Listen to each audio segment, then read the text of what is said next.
not talent. I'm E.T. Okay, you seen the goods. Want to buy? Okay, all right, here they are. The hottest rock and roll band in the universe, Kids Incorporated. Remember when a small kids' TV show quietly launched some of the biggest stars in music in Hollywood? Kids Incorporated debuted in 1984, featuring talented tweens performing hit songs in a colorful, high-energy setting, and somehow stayed on the air for 10 seasons. But behind the catchy performances were surprising secrets: network conflicts, fake instruments, bizarre fan mail, green screen mishaps, and future celebrities who rarely mentioned their time on the show. Today, we're counting down 15 strange facts about Kids Incorporated that most fans have never heard. Stay until number 1. It's a hidden, record-breaking achievement. Number 15. The pilot was filmed a full year before anyone got to watch it. Let's start with a fact that sounds like a mistake but was completely intentional. The very first episode of Kids Incorporated was filmed on September 1st, 1983. Mark that date. Now ask yourself, when did the show actually premiere? September 1st, 1984. That's not an error. That's a full year sitting on a shelf. In Hollywood, delays happen, but a 1-year gap between filming a pilot and putting it on television isn't a delay. That's a decision. The production team clearly shot what they had, took a long, hard look at it, and decided the show needed more time to become something worth airing. And they were right to wait. What came out the other side of that year was a format polished enough to run for a decade. Sharper singing, an iconic set, a cast with real chemistry. Whatever they were fixing during those 12 months, the fix clearly worked. Most shows rush to air the minute cameras wrap and hope audiences figure it out.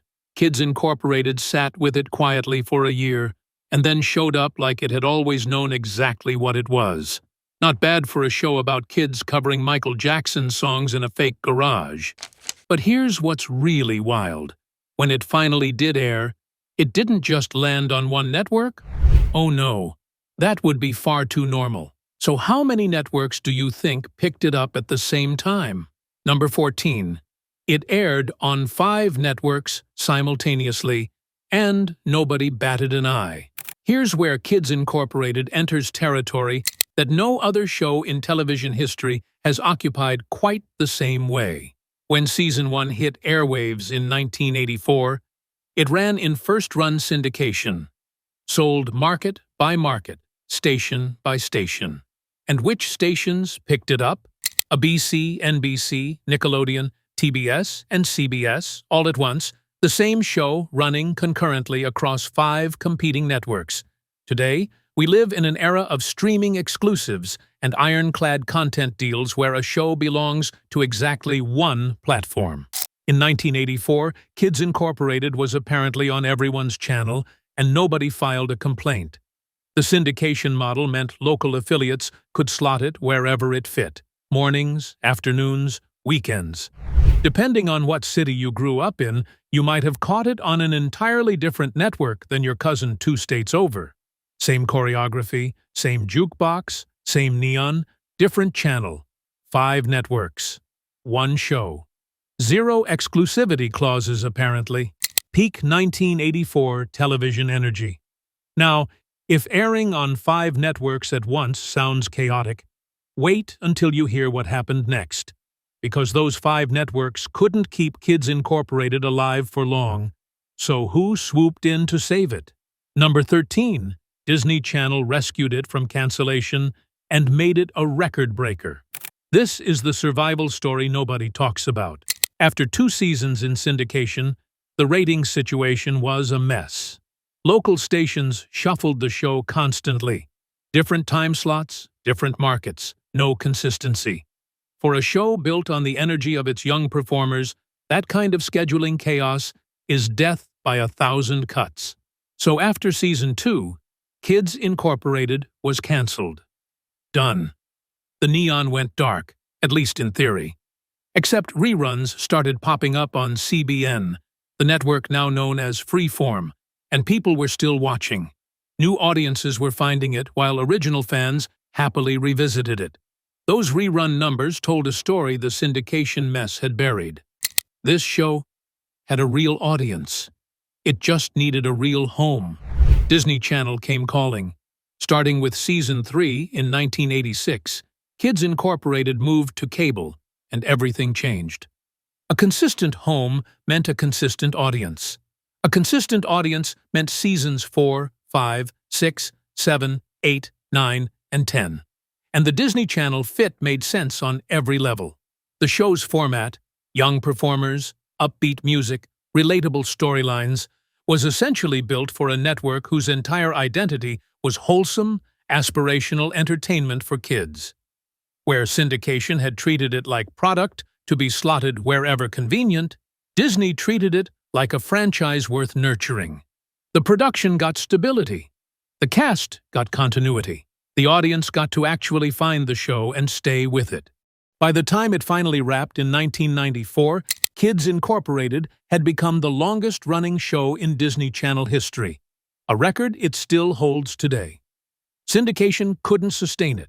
Disney turned it into an institution. So the show had a home, a loyal audience, and a 9-season run. But what exactly were these kids performing inside every week? And was the palace even what we thought it was? Number 12. The palace was actually a garage in an upscale shopping center. This one is going to slightly rearrange how you remember the show. The palace, that neon-lit, jukebox-equipped hangout where the kids performed week after week, was presented as a real buzzing music club. The kind of place that seemed impossibly cool for a group of tweens to have unrestricted access to. The signs, the lights, the stage, all of it screamed venue. But here's what the show didn't advertise. The palace was a garage. Specifically, an indoor garage inside an upscale shopping center. Not a nightclub. Not a music venue. A garage. The production team worked magic with it. The set dressing, the lighting, the choreography inside it all transformed what was architecturally a parking structure into something that read on camera as legitimate performance real estate. If you were watching at home, you'd never know. But the gap between what it looked like on screen and what it was in real life is a perfect metaphor for the whole show. From your living room, Kids Incorporated looked polished and cool. Behind the cameras, it was kids performing in a converted garage, making it all feel real through sheer commitment to the bit. And every single week, it worked. So the palace was a garage. But what about those scenes where the kids were cruising around town, looking all free and adventurous? Surely that was real location shooting, right? Number 11. The driving scenes were pure green screen, and nobody was actually driving. Oh, they were not driving. They were never driving. Those scenes where the kids cruised through the neighborhood, wind in their hair, all youthful independence, were pure green screen. The cars weren't moving. The roads weren't real. The kids in the front seat were performing an extremely enthusiastic impression of driving without any of the actual driving. The production would set the car on the soundstage, position the cast against a chroma key background, and composite street footage in post. Meanwhile, the kids in frame would physically sell it, swaying into corners, bracing against fictional acceleration, sliding across the seat like the car was actually in motion. All of it on a stationary vehicle. All of it completely fake. All of it convincing enough that a generation of children never questioned the physics. This was standard practice for 1980s TV production, and green screen has come a long way since 1984. But there's something deeply charming about one of the most beloved children's shows of the decade having its cast mime drive cars in a room that wasn't moving. Commitment. Absolute commitment to the illusion. That was the Kids Incorporated way. So they were faking the driving. Were they faking anything else on that stage? Say, the instruments they played every single episode? Number 10. The instruments were props, but the singing was 100% real. Here's the nuance that makes Kids Incorporated more interesting than it first appears. Every episode, You'd watch the cast perform with guitars, drums, and keyboards, the full energy of a real working band. And in one very important way, it genuinely was. The vocals were completely real. Every cast member recorded their own singing in a professional studio before filming started. The voices you heard were the voices on screen. Actual kids doing the actual work of laying down tracks, week after week. The instruments, though, elaborate props. Once cameras rolled, the cast mimed while studio musicians handled the real music from behind the scenes. Real voices, fake guitars, a polished illusion. Some of them could have played for real. Several cast members had genuine musical ability, but the production schedule didn't have room for live instrumentation. So you got the voices, the props, and some extremely confident air guitar. And here's the thing. Selling the illusion of playing an instrument while hitting choreography, while remembering lyrics, is its own performance skill. These were children pulling it off in front of cameras, episode after episode. An entire audience watched and never noticed. That's not a failure, that's a craft. Real voices, prop instruments, fake cars, garage venue. This show was running on illusions. But what was arriving in the cast's actual mailbox? Because that part was very, very real and very strange. Number 9. The fan mail got dark. Cast members called it freaky. Fame has a shadow side, and Kids Incorporated bumped into it early. As the show built its audience across 5 networks and settled into its Disney Channel run, the cast became genuinely recognizable. Young fans connected with these performers the way kids connect with TV personalities, intensely, personally, and sometimes without many filters between what they felt and what they decided to mail in. And some of what showed up in the mailbag was, by the cast's own accounts, freaky. Letters that crossed well past "you're my favorite" into territory that genuinely worried them. Too personal, too intense. Simply strange in ways hard to articulate, but impossible to ignore. When you're a child performer, most of the cast were between 8 and 17 years old, receiving correspondence from strangers that makes you uncomfortable isn't a fun part of the job. It's a reminder that the show's reach was real, and that parasocial dynamics, particularly between young fans and young performers, could get complicated fast. The kids handled it. The show went on. But the weird mail kept coming. Wild. Now, let's shift to something more fun. Because this show launched enormous careers, and some of those stars were hiding so effectively in the background, you'd miss them unless you knew exactly where to look. Number 8. Mario Lopez was a background dancer. Years before Saved by the Bell, before A.C. Slater, before the hosting career. Before becoming a fixture of American entertainment, there was a young Mario Lopez in the background of Kids Incorporated musical numbers, hitting marks and waiting for his close-up. Lopez danced in the background of the show for several seasons, not as a featured cast member, as a background dancer. The kind of performer who makes the frame look full and the choreography look polished, but who the camera never lingers on. Background work is real work. It requires precision and energy through multiple takes without ever becoming the focal point. Lopez was clearly doing it well enough to keep coming back. But the gap between background dancer on a kid's morning show and one of the most recognizable faces in American television is wide enough to drive one of those green screen cars through. What makes it even better in hindsight is the timeline. This is a kid who would go on to play A.C. Slater, the jock, the wrestler, the guy with the leather jacket who gets the girl. And he got there by putting in anonymous background work on a children's musical program. No shortcuts, no overnight discovery story, just a young performer showing up, doing the work nobody was watching closely, and building toward something bigger.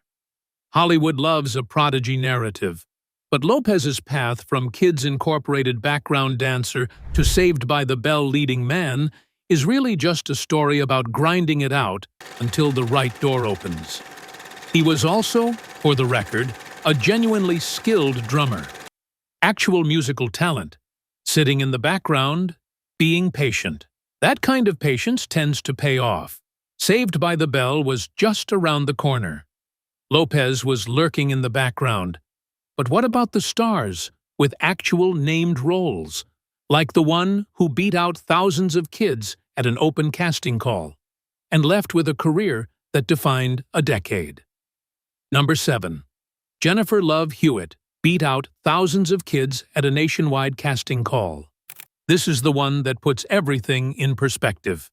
When Kids Incorporated needed to refresh its cast, the production held a nationwide open casting search for young performers who could sing, dance, and hold a screen. Thousands of kids showed up. And out of all of them, a 10-year-old from Texas who'd moved to LA and was auditioning for anything that would have her got the role. Jennifer Love Hewitt joined the cast in 1989 as a character named Robin and appeared through 1991. During those 2 seasons, she stood out consistently enough to earn 3 Young Artist Award nominations before she was even a teenager. But the deeper gift wasn't the nominations, it was the platform. Week after week of performing in front of a national audience has a compounding effect on a young career that no single audition can replicate. Kids Incorporated gave her repetition, visibility, and the early career confidence that becomes the foundation of everything you do later. Think about what that actually looks like from the inside. You're 10 years old. You've just beaten out thousands of other kids for a spot on a nationally distributed show, and now every week you're rehearsing, recording, and performing in front of cameras on a professional television set. That's not just a job. That's an accelerated education in how to hold a stage, how to take direction, and how to do it all again the following week, whether you feel like it or not. By the time Jennifer Love Hewitt left Kids Incorporated, she had more professional performance experience than most adults working in the industry. It showed. Not long after leaving the show, she landed Party of 5. And from there, the 1990s were basically hers. One of the biggest teen stars of the decade didn't break through in a drama pilot. She broke through at the Palace, in coordinated outfits, singing pop covers. Kids Incorporated had a habit of doing exactly that. JLH wasn't the only future star on the roster, though. Someone else showed up, got barely any screen time, and then went on to sell out stadiums. Want to guess who came back for a Season 7 cameo? Number 6. Fergie's Season 7 appearance was so quiet. Most fans missed it. Stacey Ferguson, the future Fergie, future Black Eyed Peas co-anchor, future Grammy-nominated solo artist, is primarily known as one of Kids Incorporated's longest-running original cast members, appearing from 1984 through 1989. But here's what slips through the cracks. She came back. In Season 7, in an episode called A New Twist, 1991, Fergie made an appearance after she'd already moved on from the main cast. A quiet, easy-to-miss credit on a show she'd already given 6 years of her career to. By then, she wasn't the youngest kid in the lineup anymore. She was a returnee, showing up in someone else's version of the show. It's a small detail, but it adds texture to the story. This wasn't a show she escaped and left behind. The Palace clearly left a mark. Of course, what came after is well documented. Wild Orchid with former castmate Renee, then the Black Eyed Peas, then Glamorous and Big Girls Don't Cry, and a solo career that made the whole world forget she'd ever done choreography in a Hollywood garage. But she had, and apparently she came back to visit. Fergie came back. But let's talk about someone who came through the Palace and then turned up somewhere very unexpected, in a very different kind of drama. Number 5. Eric Balfour appeared before his Dawson's Creek days. Here's a name that reads differently depending on which decade of TV you grew up watching. Eric Balfour, who went on to appear in Dawson's Creek and build a career in television drama, passed through the Kids Incorporated universe as part of its rotating cast, doing the choreography, hitting the marks, and moving on toward a career that looked nothing like anything the Palace would have predicted. Dawson's Creek is a different genre, a different energy, a completely different world from neon sets and pop covers. But the path ran right through the palace anyway. This is part of what makes the Kids Incorporated credits so interesting to stumble across in an actor's early filmography. It doesn't fit the narrative you'd construct around a career built on dramatic television. There's no obvious through line between performing pop covers in a choreographed kids' show and showing up in the emotionally intense, dialogue-heavy world of late 90s teen drama. And yet, there it is, sitting quietly at the beginning of the resume before any of the other stuff existed. The Palace as origin story. Not glamorous, not dramatic, just the place where you showed up and did the work before the real career began. This is what makes the Kids Incorporated alumni roster so strangely fascinating. Fergie ended up in hip-hop.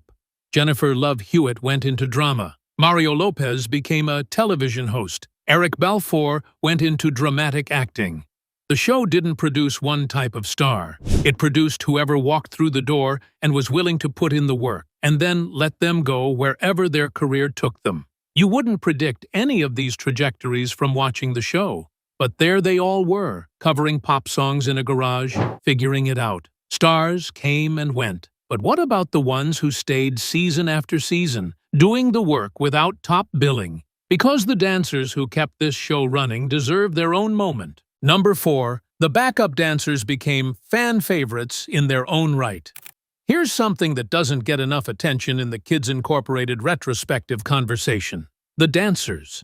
The show always centered its featured performers, the kids with named characters and lead vocals. But alongside them, season after season, ran a rotating ensemble of backup dancers whose names became familiar to dedicated fans even without top billing. Andrea Page Wilson, Wendy Brainard, Gina Marie Vinaccia, Kimberly Duncan.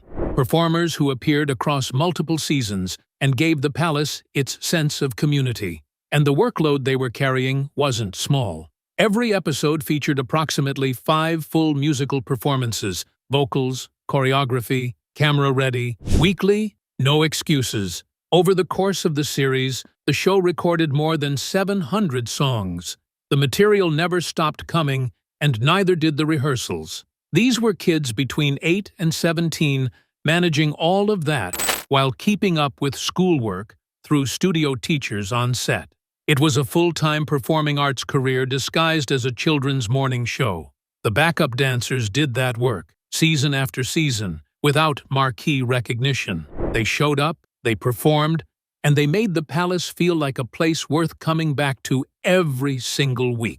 700 songs, 5 performances per episode, 10 seasons. That's an enormous amount of pop music. And a lot of those songs were absolutely not written for children. So what exactly did the show do about that? Number 3, the show was doing kid-friendly lyric rewrites before Kidz Bop made it a business. Kidz Bop didn't invent this. They just figured out how to sell it. Kids Incorporated covered the biggest pop hits of the decade. Michael Jackson, Fleetwood Mac, Billy Idol, Prince, whoever was topping the charts. Familiar songs performed by kids, with full choreography. Parents recognized the music. Kids loved the energy. Everybody was mostly happy, except a significant chunk of those chart toppers were written by adults, for adults, and contained lyrics that had no business coming out of a 10-year-old's mouth on a Saturday morning kids show. So the producers did the obvious thing. They rewrote the lyrics. Whenever a song veered into territory too suggestive or mature, the writers swapped out the offending lines for something safer. Same melody, same hook, just with the edges sanded off so parents weren't reaching for the remote over breakfast. The edits weren't even consistent. Some songs got a thorough scrub down. Others slipped through nearly untouched, making any given episode a mild guessing game about which version of a hit you were actually about to hear. Kids Incorporated was doing exactly what Kidz Bop built an empire on, a full decade earlier, quietly, episode by episode, as a practical production call. An entire generation grew up thinking certain songs were considerably cleaner than they actually were. Kids Incorporated is at least partially responsible for that. They were rewriting songs, performing in a fake garage, and launching careers for 10 full seasons. But this whole thing nearly died more than once. And the cast that came back from near death? Barely recognizable. What happened? Number 2. The show survived bankruptcy, but the cast that came back was almost entirely new. This is the part of the Kids Incorporated story that doesn't make the nostalgia highlight reels. In 1989, production company Kintex Entertainment filed for bankruptcy. The show's assets got swept into the fallout, and for a real window of time, the smart money said Kids Incorporated was finished. A decade-long run, a Disney Channel home, record-breaking longevity, none of it mattered if the company behind it had collapsed. But the show came back, and here's where it gets strange. The version that returned in 1991 looked almost nothing like the one that went into the freeze. Nearly the entire cast had moved on. Fergie was gone. Rashawn Patterson was gone. Most of the performers who had defined the show's Disney Channel era had built enough momentum to launch careers elsewhere, which was, of course, kind of the whole point. When production restarted, only Jennifer Love Hewitt and Kenny Ford Jr. returned. Everyone else was new. The jukebox was still there. The neon was still there. The wall-to-wall pop covers were absolutely still there. But it was a different group of kids performing them on a show that had technically died and come back in the span of 2 years. It was the TV equivalent of a band replacing every original member and asking if you still wanted to see them live. Some fans stayed, some didn't. But the show ran 3 more seasons anyway. Kids Incorporated had a habit of refusing to quit, even when the math said it should. Fake garages, green screen driving, weird fan mail, bankruptcy comebacks, 5 simultaneous networks. We've covered a lot of chaos, but here's the fact that quietly ties it all together. The one that explains why any of this lasted as long as it did. Number 1. Underneath all the neon, the show tackled real childhood issues, and it worked. Here's the fact nobody puts at the top of their Kids Incorporated list, probably because it doesn't have the gossipy flash of green screen cars or fake guitars. But it might be the most important thing about the show. For all its sequined outfits and semi-chaotic production history, Kids Incorporated consistently used its platform to tackle issues its young audience was actually living through. Peer pressure, fitting in, the anxiety of being the new kid, the weight of friendships, the pressure to perform before you're ready, in both the literal and metaphorical sense. These weren't handled with after-school special heaviness or clunky moral-of-the-episode energy. The themes were woven in naturally, against the backdrop of kids who genuinely liked each other, and were figuring things out in real time. Because most of the cast was figuring things out in real time. They were 8 to 17 years old. The material wasn't entirely fictional. There's a version of this show that could have been pure fluff. A jukebox, a stage, a new pop cover every week, and nothing underneath it. That version would have lasted 2 seasons and been forgotten completely. Instead, Kids Incorporated kept finding ways to put its characters in situations that reflected real life. The kid who doesn't fit in, the pressure to be cool, the friendship that gets complicated, the performance that goes wrong. Small stakes by television drama standards, but enormous stakes if you're 12 and actually living through them. That specificity is what gave the show staying power beyond its music. That emotional grounding is part of why the show resonated beyond its production values, which were, let's be honest, modest. A fake garage, a green screen, a jukebox, and some choreography. Not a big-budget operation. But it was an honest one. And that honesty produced something durable. 10 seasons, a Disney Channel record, a cast that went on to fill charts and screens for 3 decades, and a format Kids Bop later turned into a business. Kids Incorporated was always more than it looked like from the outside. And that gap, between the neon and the substance underneath it, might be the weirdest fact of all. And there you have it. 15 weird facts about Kids Incorporated that prove this show was an absolute circus behind the scenes and a genuine cultural institution in front of the cameras. From a pilot that sat on a shelf for a full year, to 5 networks running the same show simultaneously, to a rotating cast of future superstars miming guitar in a converted shopping center garage. This show did everything sideways and still became the longest-running program in Disney Channel history. Which fact hit you hardest? Drop it in the comments. And if you know someone who grew up glued to the palace every Saturday morning, share this with them. They deserve to know the truth. Don't forget to like, subscribe, and ring that bell. Until next time, stay nosy.